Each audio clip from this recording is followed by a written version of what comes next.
So I'm at my buddy's house. It's a GK movement that has the um, Christmas tree design as part of the patent.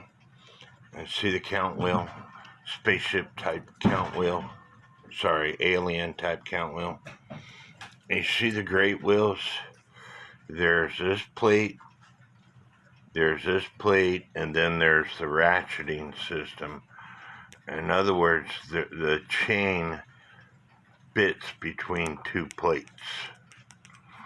Now, this one had a click issue, and that's because the wire for the click wasn't behind the click doing its job, pushing the click in. So that was an easy fix.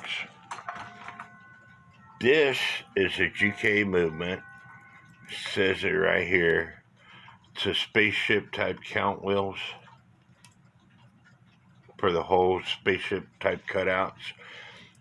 This movement, he's having trouble with the chains slipping, and he was thinking it was the chains. It's not the chains. You see this plate right here? There is no inside plate to hold the chain.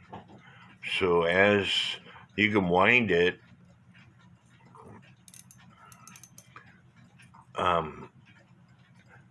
as it strikes,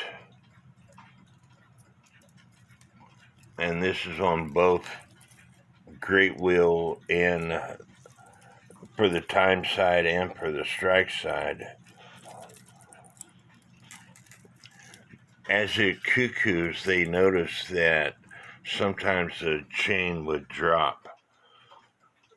Again, there's the outside brass plate here, no inside brass plate, and then the teeth for the ratcheting system.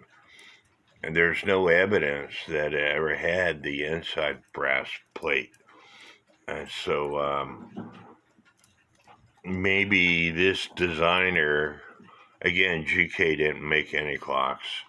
Maybe whoever they sold this clock, bought this clock off of with these spaceship type count wheels, didn't use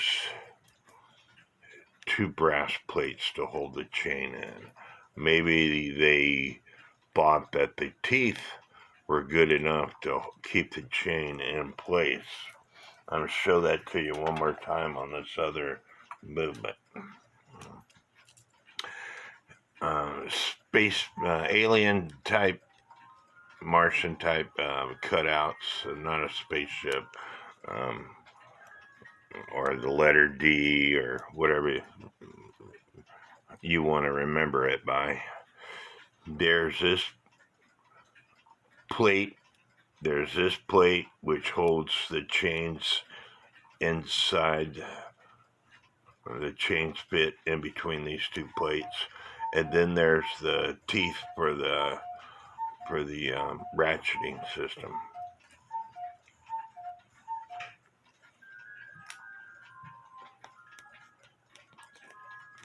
Where this one doesn't have the inside plate on both wheels.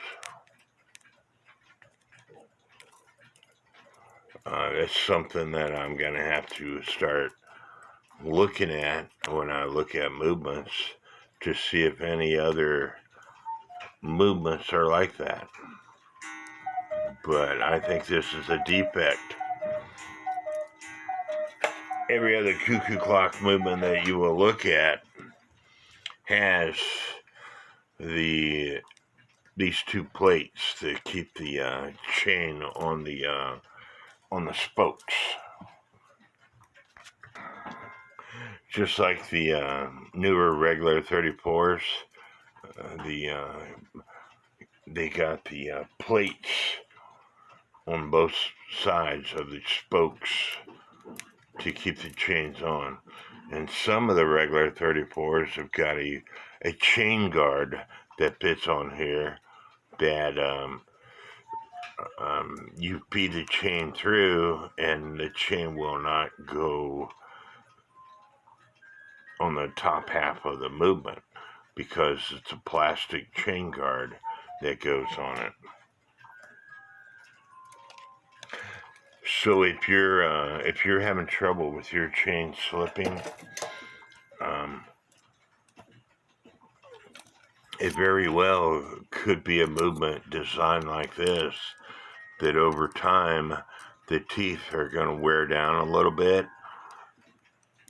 and it doesn't have the inside plate for the chain to keep it where it needs to go, which is right there.